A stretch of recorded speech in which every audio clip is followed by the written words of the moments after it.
Mohegan Night 1 was like Shaquan Barkley with the Giants O-line. Mohegan Night 2 was like Shaquan Barkley with the Eagles O-line. They came off great blocks tonight and touched down into the end zone. Daniel Jones, 2019 to 2024. He's not the starter for the Giants no more. The D&B post-show stream starts now.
It's your boy Concert Viz 34 back at home.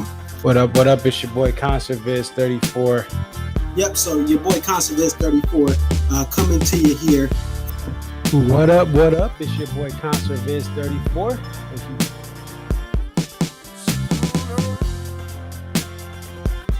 Aria. Okay, so this is Aria, and just tell us a little bit about yourself and about your love for the Dave Matthews Band. I've been a fan of the band since April 28, 1998. And if you recognize the date, that's when Before These Crowded Streets was released.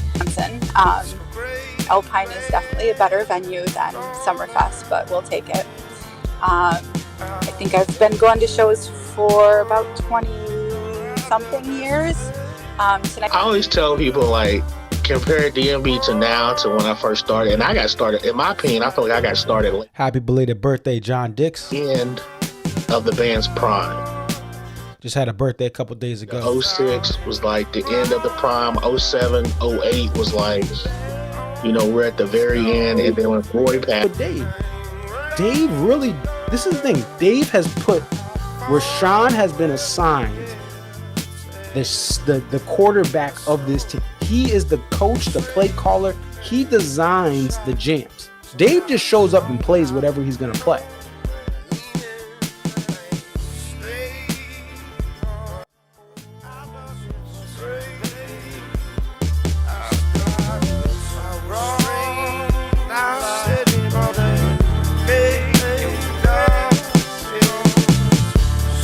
Connecticut, what up?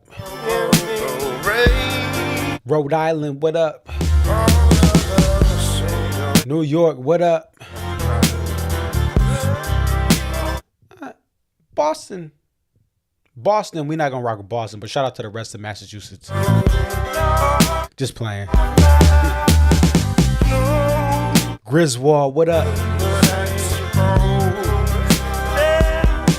Middletown, what up? Preston, what up? Willimantic, what up? Yukon.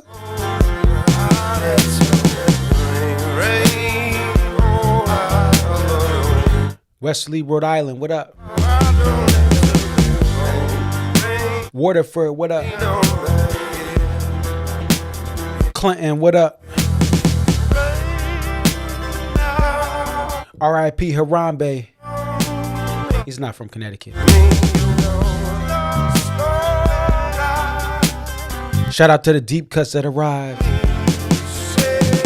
Before These Crowded Streets, welcome back to the set list.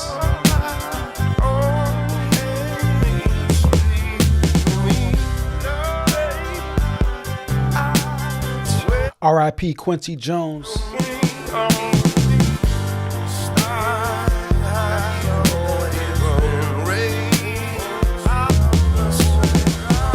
Shout out Marlboro.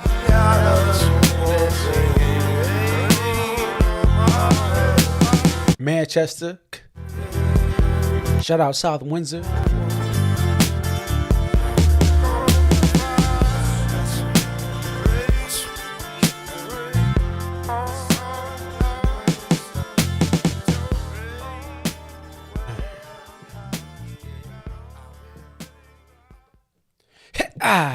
Just kidding. There was no pig tonight.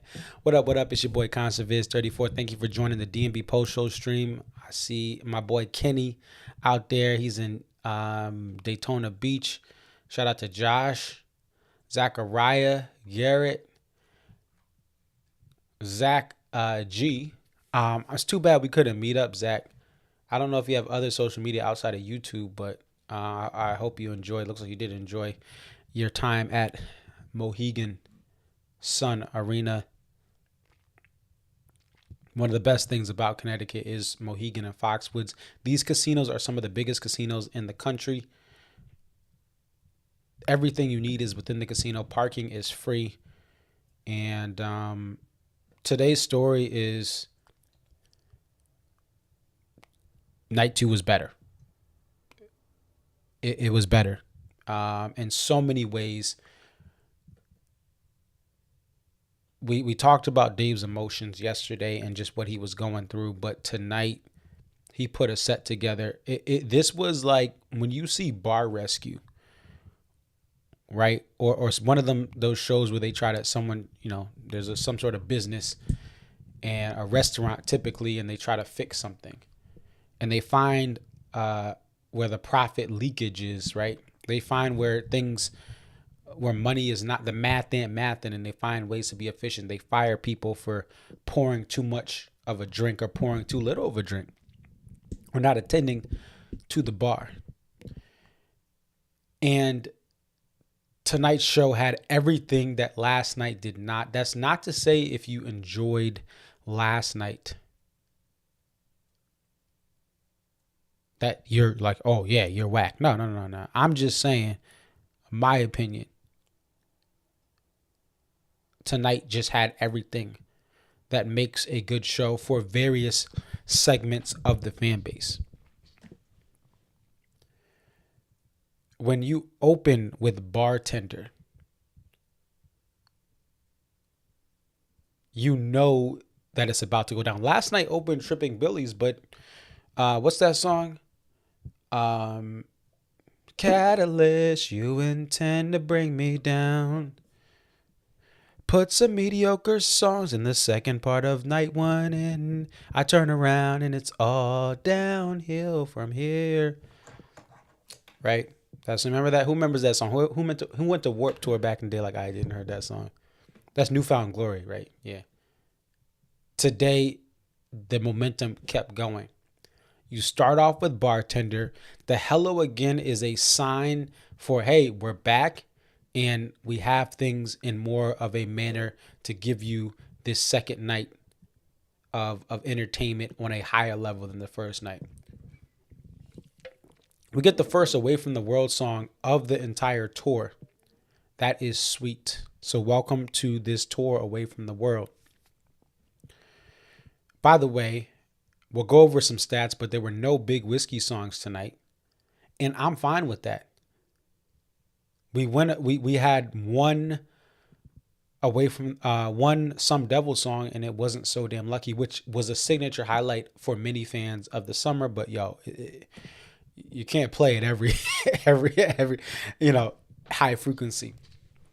It loses a little bit of its charm. A song that I do enjoy, but in moderation.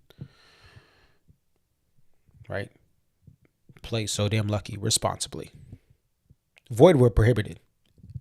Gambling problem in New York, call 1-800-HOPE-NY. I think that they did a great job of bringing things back here. So you get Sweet. Then we get a Walk Around the Moon. The PNP and the Rapunzel was the energy was phenomenal. Not that it always has energy, but I just was feeling it tonight. I'm feeling this. Fate fell short. I'm going to use all the punk rock and alt rock references tonight. And then we go into A Lover Laid Down, which, again, what Sweet and what Lover Laid Down do, what The Space Between does, even though that's a hit, these songs are intermittently mixed into the set list so that the band can catch its bearings. Some band members can get breaks to kind of relax and get ready for the next thing. And after Lover Laid Down, it goes to Fool to Think. And let me just pull this up because I never had seen Fool to Think before this year. Many of you guys may have, especially if you go to a Camden. It hits certain spots. That's what it does. That's what certain songs do. For instance, Long Black Veil here in Connecticut, I saw it twice. I saw it back-to-back years in Mansfield. I just went up toward the Mansfield, and many people are still chasing that 100, almost 200 shows, right? So there's just certain things that hit certain areas, and sometimes you miss things. And I hope my boy Connor, I know he's been chasing What You Are. I hope he is able to get that soon. It eluded me for so long, and it has eluded many people for so long. But I got my third one today. So let me give you an idea. So before this tour, I had never heard Fool to Think. Today was show 61. I have now heard Fool to Think 3 times this year. SPAC, Guilford, and now Mohegan. So this was a song that kind of avoided a lot of it was played at SPAC sometimes, but it was played the years I didn't go. But it had not been played in Connecticut for a while.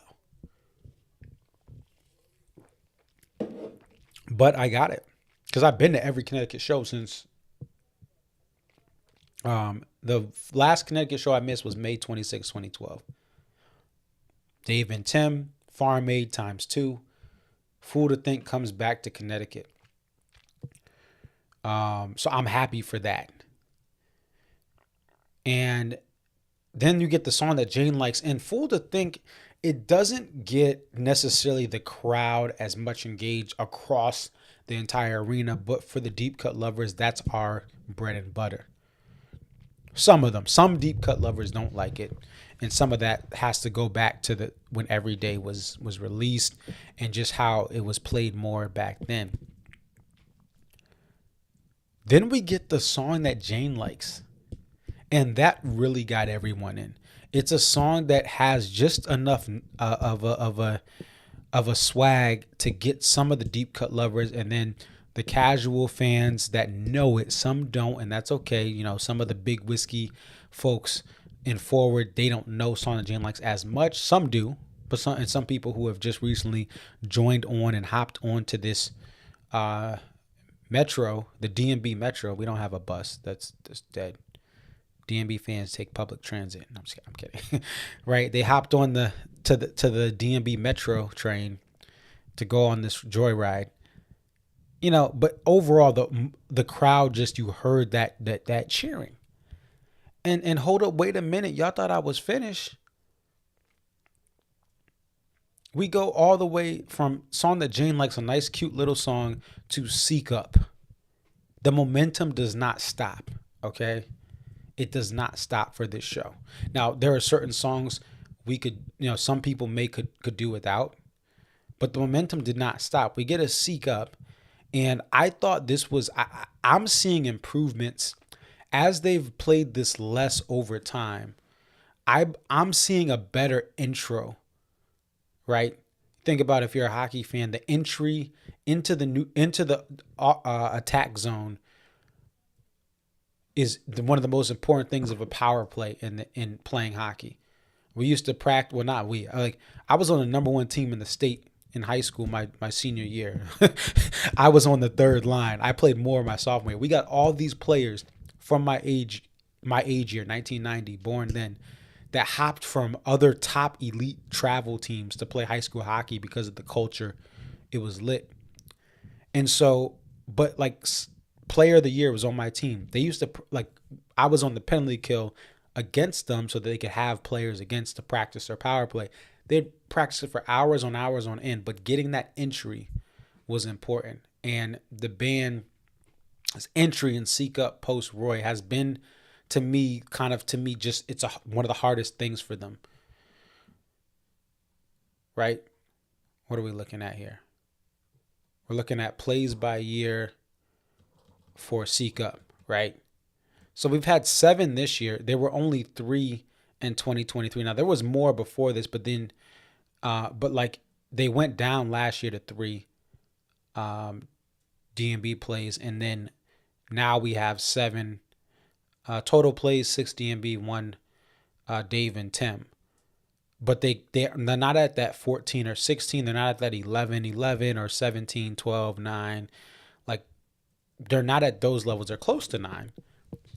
And I think playing it less and getting it right when you play it is important. And I think some of the recent Seek Ups, the Deer Creek one and this one, they have more of an organic buildup in that entry. And the entry of Seek Up is so hard. Leroy made it look so easy. Homeboy made it look so easy, and he did it with less time.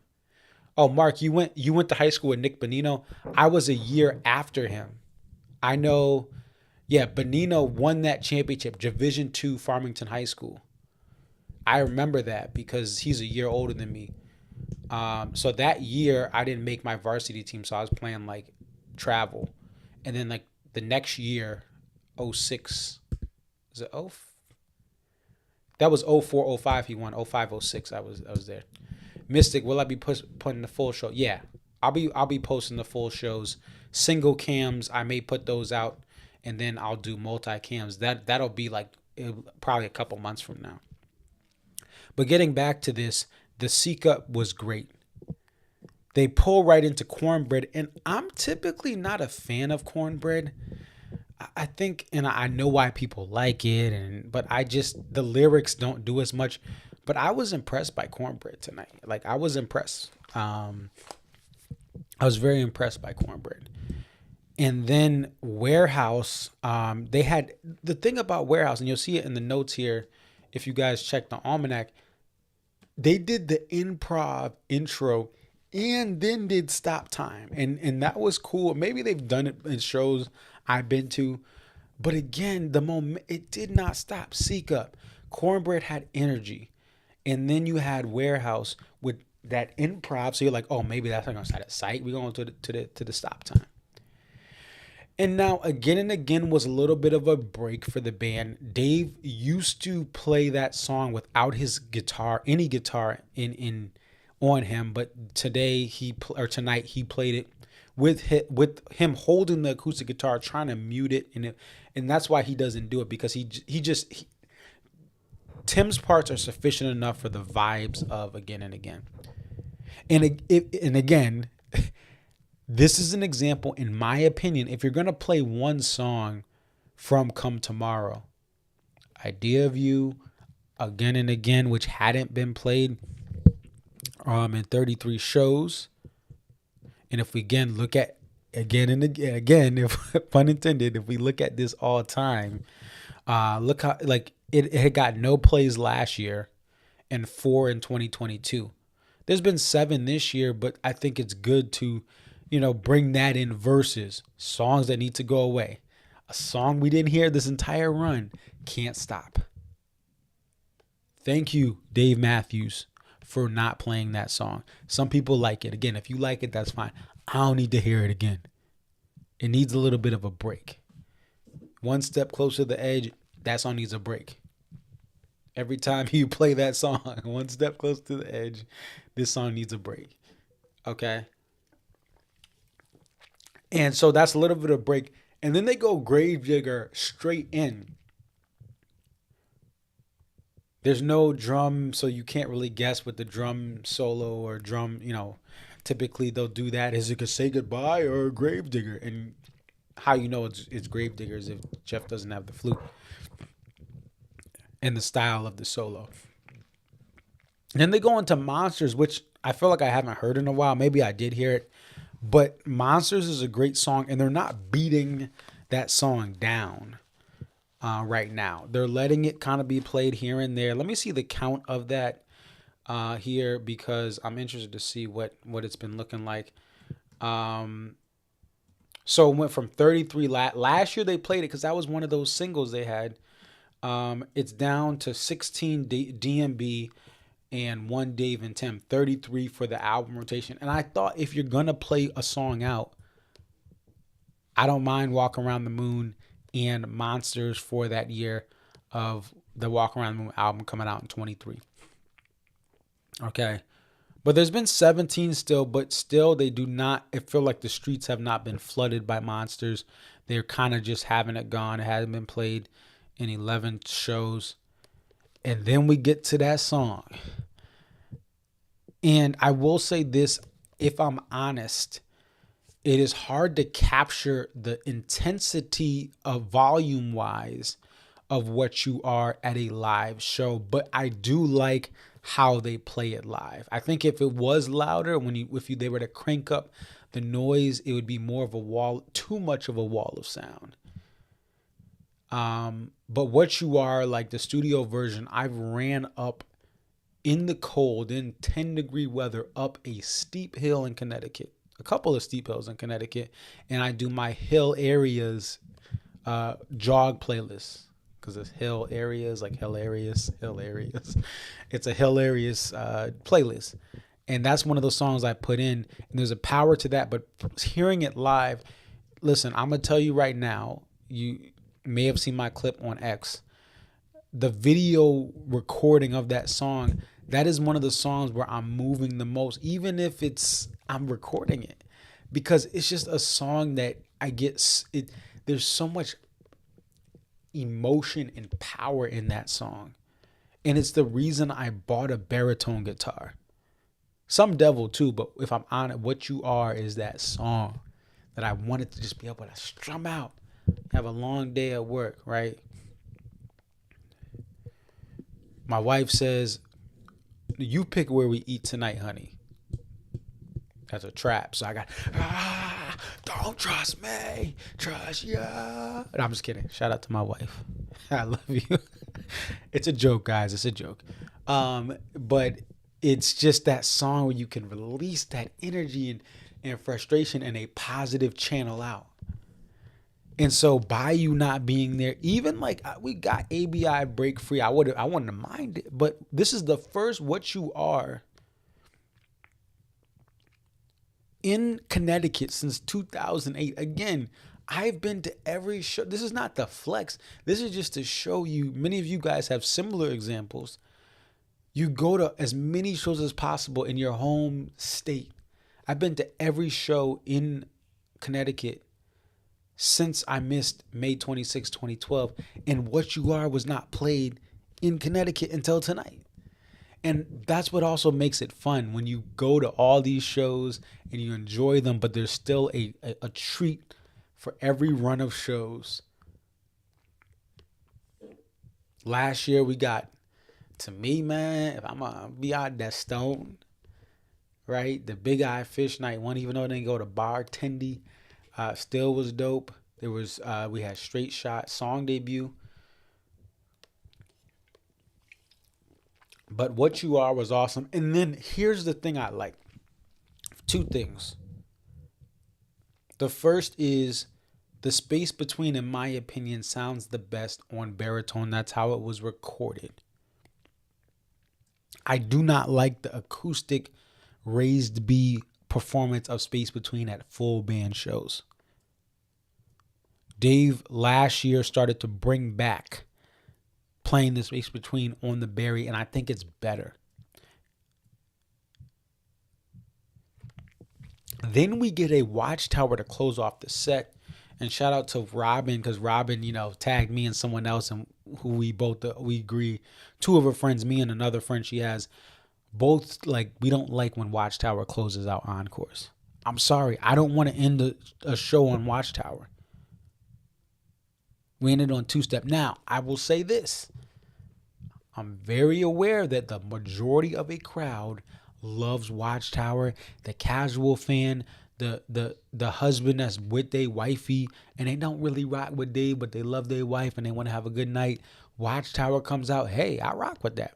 That cover was something they did at Horrid Fest and other shows where they were openers for bigger bands, and it was a way for people to remember it. Hey, this is a song. This is before they started making it more electric based, which is why I don't like it. I think 99, the Woodstock 99 version of that song is immaculate. But what made it unique back in the day, this is why it's their signature. You have Dave's acoustic guitar kind of at the beginning leading it, and it used to lead more of the full song. And then you had a violin playing. And you're like, what is this epicness? This is not the 50th Hendrix attempt, 50th cover of the Hendrix version. Bob Dylan, the original writer of this. And then Hendrix kind of made that electric version cover. And so I'll take it as a set closer. I want to close out a show with the Dave Matthews Band song. Now I'll talk about that E1 Singing from the Windows. Dave brought up again the story of the people in Italy singing from the windows. This show proved why, to me, singing from the windows doesn't always work. For certain pockets, it was dead quiet, which was awesome. But then people were yapping and chomping and why you doing that? You know, right? It's amazing how a room full of, and you know, it's lively. Like, it would be awesome to have a tour where like people just, Dave plays quieter songs and everyone shuts up. And if you talk, you're eliminated from the show. You have to leave. I got to leave. Bertha, don't come around here chomping no more. Okay, that's not an alt rock reference. That's a jam band reference. But Windows, I thought it was a beautiful performance. It just was, you know, those chompers. It's a song you gotta have everyone quiet on set. And then what can I say about the two-step? We're gonna close out the show with that. We'll give you a little preview of that to close out. But I love what Buddy does with that two-step. Kind of gets this build up. Everyone comes around and builds around him. And that's just a great way to end. You can't go wrong with two-step. Casuals love it. Deep cut lovers love it. And it was a phenomenal two-step closer. So this show front to back was just better to me and from what I like to get from a show. Doesn't mean I didn't enjoy moments in night one. Doesn't mean like my biggest night one takeaway was just I was in the room to feel Dave's pain as he told the public about the passing of his family's dog. I believe it's Angus, R.I.P. Angus.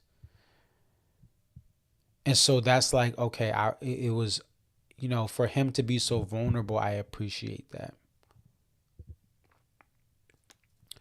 And so, but night two, man, it was just, that's what I go. This is why I go to shows. This is why I hand select shows in Mohegan and Guilford and SPAC, right? Because these are the types of shows we've been getting. And since the pandemic, they have built and grown. Buddy's confidence was on showcase throughout this entire show. He was moving, shaking, and popping and dancing in previous years as he's learning this catalog. He couldn't do that much dancing because he's learning the catalog. He's learning it and he's got to really be dialed in to make sure. Tonight he felt like, oh, I know what's about to happen. Oh, we about to do this. Oh, tonight I'm doing this. All right. Or Monsters, I'm doing this right here in the second verse. I'm hitting the keys here instead of here. And that was apparent. Right? And shout out to Buddy again. I probably told everyone this story, but he reached out to me. I think it was last year to say, hey man, thank you for making your videos. I was watching your videos and listening to D&B radio to learn the band's catalog, as well as I believe Copper Pots. But I'm just always forever grateful that the things I captured from this amazing band helped him. But he's like, I know what's going on, right? And that was one of the highlights of last year for me, is to hear from him directly. Right. He reached out. I'm like, what? Hey, hey, the account replied to me. Hey, what's up? or contacted me. And I didn't say nothing to him. But I'm extremely grateful for that. There. But yeah, this was like, Buddy is just continuing to be more comfortable with that. And we know, like, obviously he had some sort of injury because he was on like a scooter chair. I think that was last year. And so he's had some different things like that go on. And, but he's 100, it seems like he's 100% and he's ready to go with this man. So it is just great to see that. I think overall this 2-night stand I feel like there's improvement with Rashawn's trumpet picking the right spots. Now you still have some moments I'm like, I don't think a trumpet, you silly trumpet, you shouldn't be up in the treble cliff above C. Oh God, under the high register notes. Like, but I really am seeing that Rashawn, in my opinion, I'm very like an instrument like the trumpet to me, walking into the world of DMB, like I'm like, be careful, and I know he's a big part of orchestrating a lot of stuff. My intro of my stream says that, but I think that the Seek Up and some other moments throughout this year, including, but this 2-night stand, you saw that. Zach says tonight's Seek Up was one for the ages, explorative, jazzy, cohesive, and unique. It'll be one for the ages, especially in the Buddy era. Yeah, I agree. I just thought it was good. And I know people, regardless, people have still loved some of the Seek Ups throughout this Buddy Strong era. I just think, and even before Buddy, when it was still post Roy, but I just think some of them have been shouting matches. And again, the crowd's just cheering because they're gonna always cheer. It's Seek Up, whoa, whoa. Like, I'm like, no. There's like, there should not be a shouting match in this song that just has so much power to it. You know, you think about people, a lot, like millions of fans, their first taste of DMB was that live from the Red Rocks 95 release. And Seek Up starts, like, that was not, Roy was not just yelling through his sax. He was smoothly giving you the journey's beginning. And so I love what I'm seeing in that sense, especially this band coming off of a break. In a year they did a lot of stuff, a lot of touring, and then they come back in, and we're like 4 shows in, they're kind of like, it's up. For MSG, it's up. MSG is gonna be great because they've had these little like preseason games, which, you know, to get to the main event. Here's some stats, and thank you to Zach. Zach, Kermit the Prog on there. He sent me some of this stuff, and many times he does, as I'm recording the full show, he's looking up these stats. So I appreciate this. This was one that Zach sent me. This is like, you can use the song generator, Setlist generator, and pick 2 songs and put them consecutively in certain orders and see how many times it's been played. Shout out to the DMB Almanac for that tool. The Ants tool as well is something that's been amazing as well. The Ants has a similar tool as well, and I think Ants had it first. But either way, both of these are great sites to find data and look things up. And so this is every time that the song that James liked was played, followed by Seek Up. June 8th, 93, June 24th, 03, July 6th, 2012, and November 20th, 24, which was Mohegan Night 2. So that's even in this, like, with all of the songs and shows they've played, these show flows of this song and that song, which again are how you can determine if you like a show or not, is the show flow is a huge factor. So that's the 4th time that's happened. The other thing I did look up, and it is so this was the first DMB performance of What You Are in the state of Connecticut since June 14th, 2008. And this was on the part of the DMB Live 25 compilation. I thought they did a phenomenal job with this tonight. And really, I don't know, like, I'm sure they could mess up What You Are, but like a song like What You Are, I don't, like, just play it. You don't need to, there's no real, it's just the ending has some instrumentation. They kind of have a couple of bars there and then they close it out. But like, just play the song. You play What You Are. It ain't gotta be like a 30-minute Sand by Fish, right? Right? Just play the song front to back, side to side, and you're good. No big, like I said, no big whiskey tonight.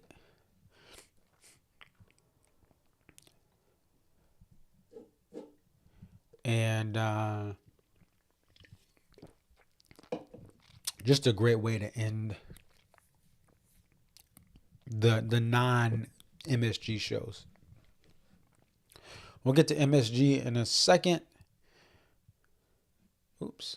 Let me go ahead and bring up the poster. And what a world of difference when methane has been effectively put on the bench, and that's not a bad thing, right? Hey, Trey Anastasios on the bench for Soulshine. Right? That's right, Fish fans. Goose is the actual performer, and only Trey got invited. The times are changing. I'm just kidding. I'm kidding. Relax. Gotta have fun with this stuff. Let me see if I can find Madsen Haven's thing. Let me shift out of here. But there was a joke, speaking of that, that they put a banner for Goose's show. This is funny. Let me show you guys this. This will be worth it. Trust me, it'll be worth it. I gotta remove this. This is come on. Let's go over here. So they put the Goose sold out show banner up for Soulshine. I don't know why. This is funny because if you don't know, Fish has a kind of a banner. Billy Joel has a banner, both at Madison Square Garden for some of the runs they've had. And it's like the Goose sold out MSG show, even though it's a benefit concert and they're like the first act that's on the bill by a listing. So we'll see what happens. Anyway, let me get the poster back up here. Let's see.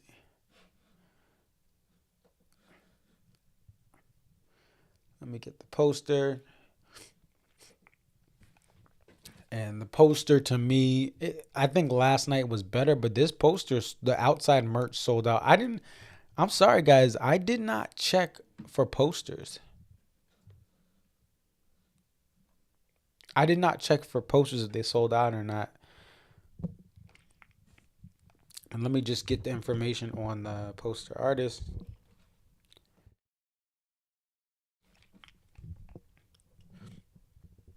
So Dylan Fant. And again, what a great world. What a wonderful world. When you don't have any methanes, these are all fresh ideas. Most people like night one better. A couple of people say, hey, I like night two better, right? Art is subjective. Zach also says, with Pittsburgh, Columbus, and Mohegan in the rearview, I'm beginning to become a believer in these mini tours. This year and last year have shown how the band is capable of going deep with only a few dates. They're the antithesis of the Fall 22 tour, which was arguably the worst tour DMB has had and done in over 20 years. Yeah, like the 2022 Fall tour was abysmal as far as song choices. Like, it literally took, which was the only show I went to, it literally took to the final MSG show to have any semblance of a decent set list. And it was interesting, Zach, who made that post, he was in Vancouver, and like Vancouver was like really small. They just didn't sell it, that market. And many Canadian markets, the band has played some stuff in Alberta and British Columbia more frequently in some of the tours where they were in their prime, but they don't go to Edmonton. They just don't. Right? They're not going to Winnipeg. There's no market for DMB in Winnipeg. So I like these. And the thing is, these tours allow for the band to not have as rigorous of a travel schedule. And I know my West Coast folks, shout out to you guys. I know I was chilling talking to one of the fans, DMB fans, big DMB fan, who had been to a lot of different things over the years from San Diego. And it's like, to get to tour and and then find what venue in LA and San Francisco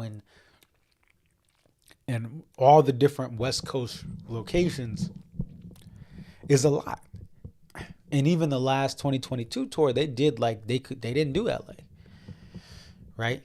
They did Portland, Oregon, and Seattle, and this and now. Dave lives in Seattle, but it's not like, no. The Gorge is one thing. The Gorge is a lot of fans in Washington, Idaho, and Oregon go to the Gorge, but that's just a different experience. When it gets to this time of year, people are, and that's the thing too, is people are busy this time of year. It's easier for people, especially teachers and people who have jobs that are around a school year. They can go to more things in the summer. When it gets to these fall tours, people are busy this time of year. I'm busy. Even if I was not at a DMB show this week, I have so much to do. And many of you guys do too as well. And so it's hard. Like, I know people want them to come out west for the fall, but it's just in this current era, it's hard. It's hard for the band, and you saw some of the markets on the West Coast not sell well. Now, again, they didn't do some of the major cities, but even those cities is hard to book. You know, Portland will take a DMB show, but even with all the arenas in LA, is the Staples Center going to take a chance on DMB? Or are they going to have a pop star or have Jingle Ball or whatever, some sort of pop, Christmas show? Even if it's in November, like, they would do that. And a lot of bands, Denver is the furthest west they really will guarantee traveling to nowadays. LA, if you're not like a Foo Fighters, Linkin Park, My Chemical Romance, which I still don't understand how that tour sold out, except they were hiding tickets. But like LA legacy acts, even though you could argue if they're legacy because some of these bands are from 2000, like the late 90s, early 2000s.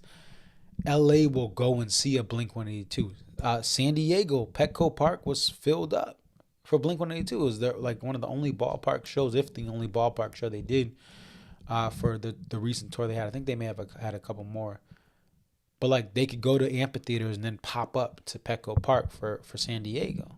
But for DMB, you're not having that. It's just not going to happen where you're going to be guaranteed all these fans going. And the other thing is, if they did an LA show, I'm sure it would have a potential to draw well, but it may not.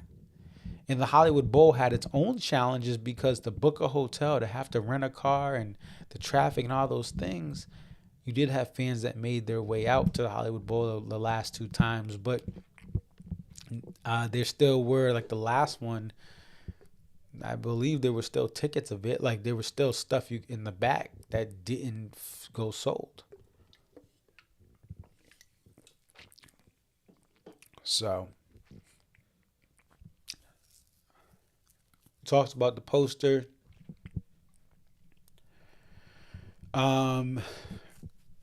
So now we go to New York. And this week that we have now with Soulshine added impacted a lot of the Mohegan week. People were selling their tickets to Mohegan to get the Soulshine.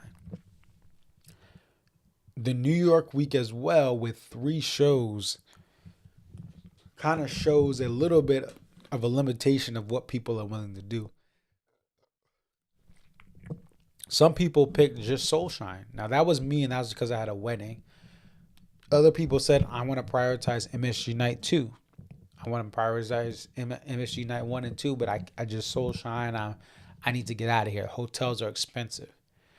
And so there's a lot of shuffling that's happened because we have 3 dates. But there's also people like me who weren't going to go to the first 2 nights, and now we're going to the Sunday show.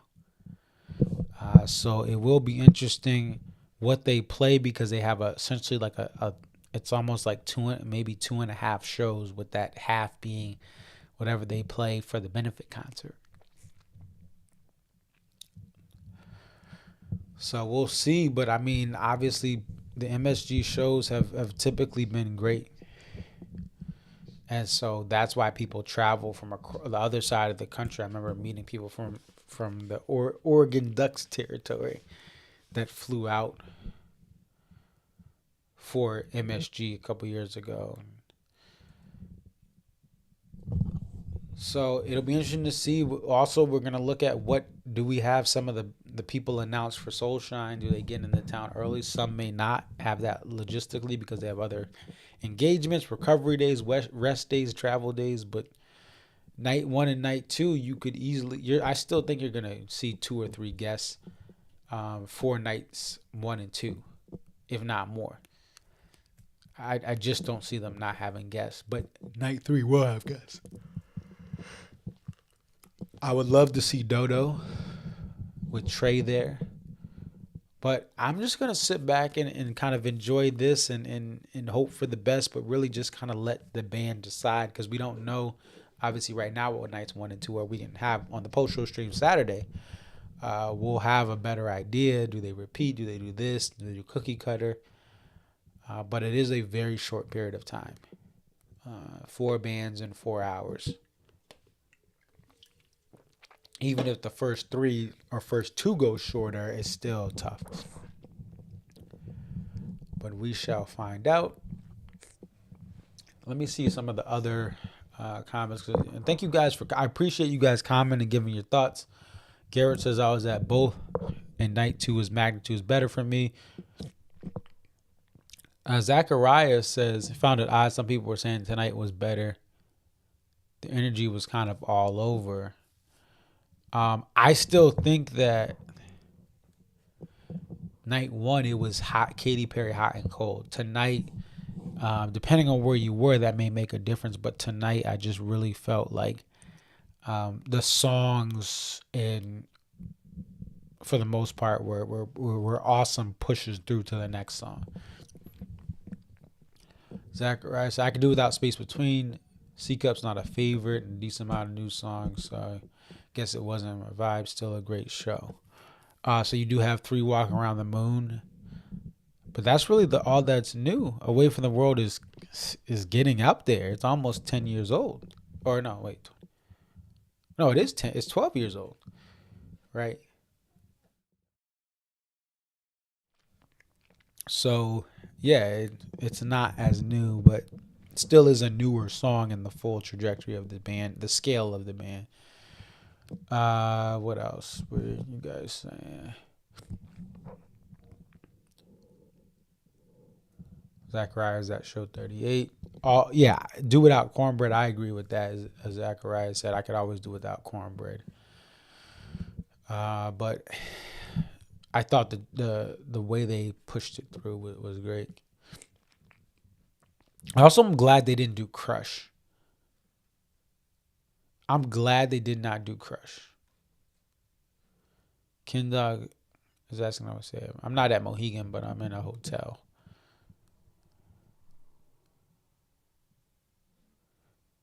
Garrett says he can skip Hartford if they come to Mohegan every fall. Love this venue. I actually agree.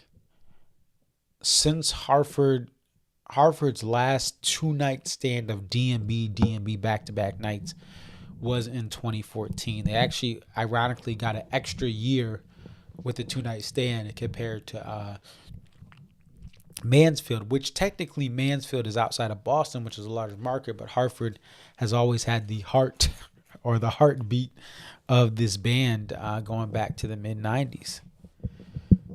Right, they had been to other places across Connecticut in the early 90s, but the mid-90s, the Meadows opens up and they start getting shows, and the band and management are like, hey, this lawn can sell almost 30,000 tickets. And it's not like a SPAC tight, it's like open and wide. And people are showing up in droves for D&B just to be on the lawn, let alone the pavilion.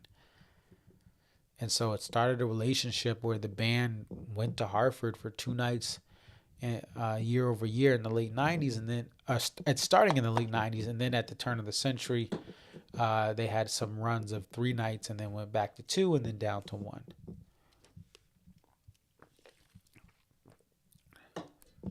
But I wouldn't mind, shout out to the Hammer, I got to follow up with you on X. I know we were talking about stuff, but I like the two Mohegan shows. And again, my schedule works where I can go to midweek shows 95% of the time. And I just like it. And shout out to Sanjay and his friend. I can't remember your name, sorry. But they're from New York, and typically MSG is like their closest fall tour venue. They decided to come up here, and they actually said they're going to do this more. They've been to a lot of big shows at MSG, but they like the ease of parking and the ease of just the less stress of getting in and out of Mohegan versus the crowded city and all the crowds that leave.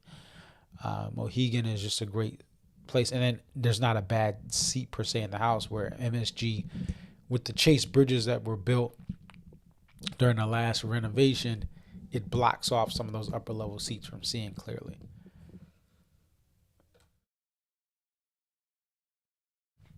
So, yeah, I think that's it. If I have any other thoughts, I'll make a reflection video. Let me close out though with, one other thing.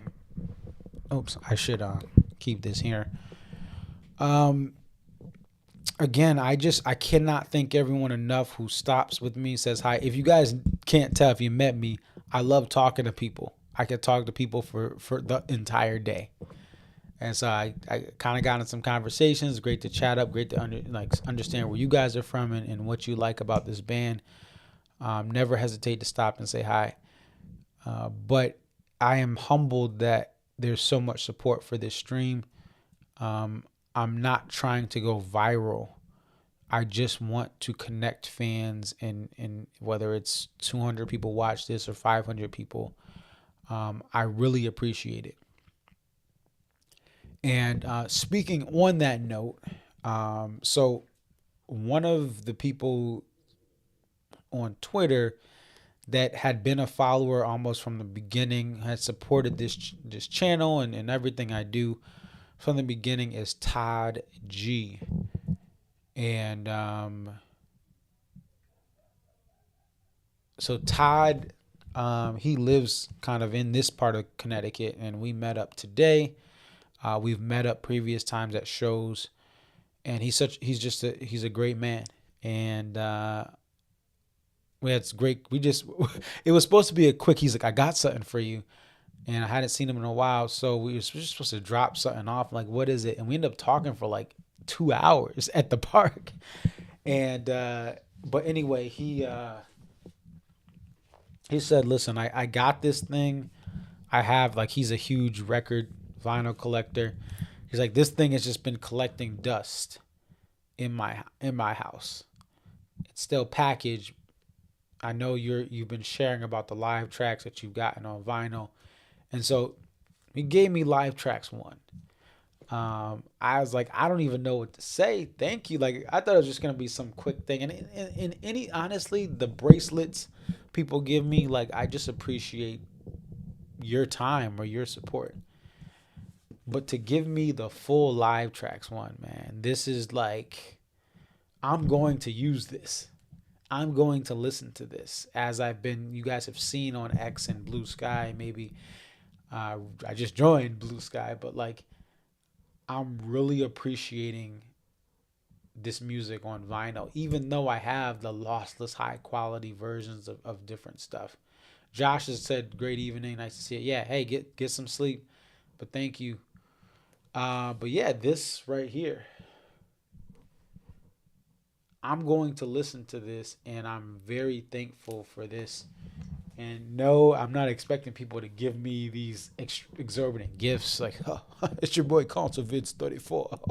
You peasants need to give me gifts if you want my time. Like, nah, like, thank you, Todd, for that.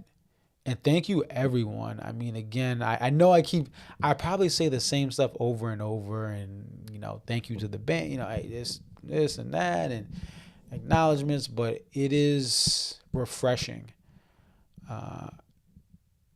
I, again, just wanted to create a platform, and I wasn't afraid to show my face and say, nah, I'm like, everyone has their own style. Some people are introverts, and that's fine too. There's many creators, you don't see their face, you may not know who they are, and that's fine. That's what they want to do. And many of them are just, there's brilliant minds that are exploring this band in many ways, from the Almanac to some of the stuff that Copperpot has done over the years, and many others.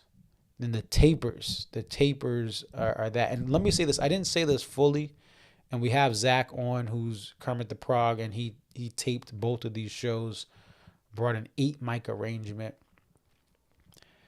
If you are new to the DMB community, we are excited to have you here. And just because you are new does not mean you can't provide perspective. We want to hear from you. That said, one thing with this community that you have to understand is, when it comes to taper audio, when it comes to live recordings of shows, the band itself does not release many things. That is just their style. They do not release a lot of instant stuff, I should say. Over time, you'll get that live tracks 1, 2, 3. They're in the 60s now, right? Right? I think they're in the 60s, yeah. But with that, asking for live audio, like, hey, is it out yet? Is it out yet? That is a thing that they're like, be patient. And there are many reasons for that, but the people that are circulating these audio recordings, they all work on different levels of how long it'll take them, and sometimes one show may give the same taper twice the amount of time. They want to make sure if their name is on this, understanding they don't make a dime from this. They're doing this because they want to spread the great sounds of this band. But if their name is on that taper detail, they want to make sure they got it to a certain point. Or they'll ask for help from someone else. And that being said, you will see some tapes pop up, right? And others won't. And there's some tapers who are single, some are married with no kids, some are married with 4 kids. Same thing with the Ants crew. Sometimes, the app's not working, this, that. These things are a labor of love. The various tapers and other communities and websites, this is a labor of love. There's not $50,000, $60,000, $70,000 contracts or $70,000 revenue streams to do taping in the DMB community. You pay for your own stuff. Maybe someone will buy you a drink or get you food or offer that, but that's it. You're hassling gear around. There's venues, even though they're told or they're supposed to be told not to do stuff, they still harass tapers to the point where some tapers don't even want to tape certain venues, even if they're the only person that can cover it, because of the hassle. I say all that to say, be patient. Dreamingtree.org, antsmarching.org. Go to those websites. You can learn, especially Ants Marching, how to download torrents. If you have a MacBook Air or a laptop, you should be able to do that. If you don't, again, there may be some challenges there. I get that. But at the same time, be patient. Do not complain. Do not ask if it hasn't been 2 weeks since the show. Don't ask. And even so, some unique circumstances, it may take 6 months for audio to come out because of schedules and other things. So be patient. Even if it doesn't ever come out, that's on the person that recorded it.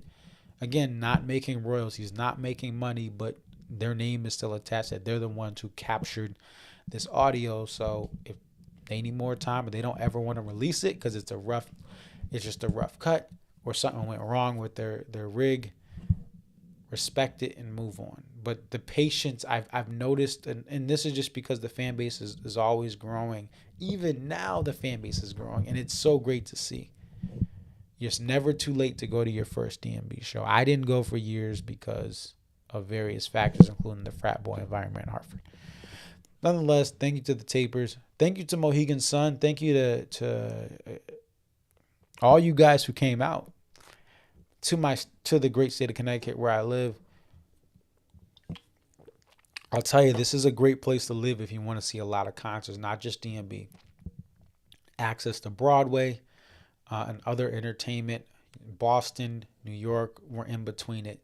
And we can go to either city, depending on where you live, within 2.5 hours max. Sometimes it's less.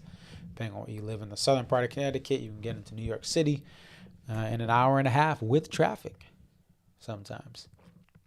Or an hour if it's, somehow things work out where there's less traffic. But let me close out with two-step. I have to slide down the video. I'll do that live, like you'll see it skip to the two-step part. But we'll get you to what we'll do is we'll close out with the ending part of two-step, because it is kind of long and I want to get this stream wrapped up.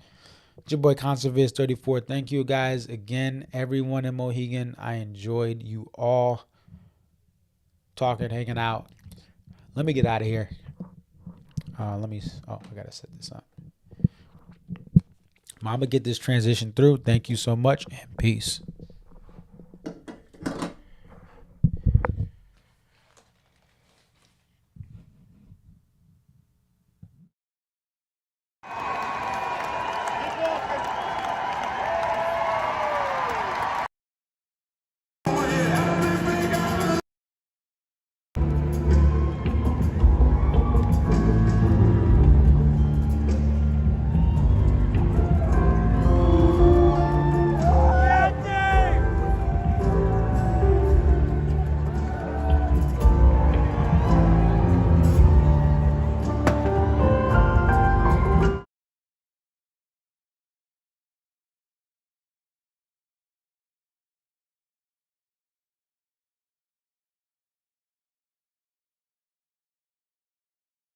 Sorry, guys. I just wanted to add this in because I got a text.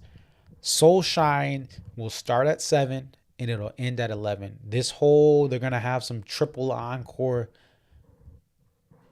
Everything I've heard is this will end at 11 p.m. on the dot at the latest. It could be 11:57. I mean, no. I need sleep. 10:57. But at by 11 p.m., it will end. Period. Point blank. That's what I'm being told. All right. Anyway, good night. Let me get back to these regular scheduled programming.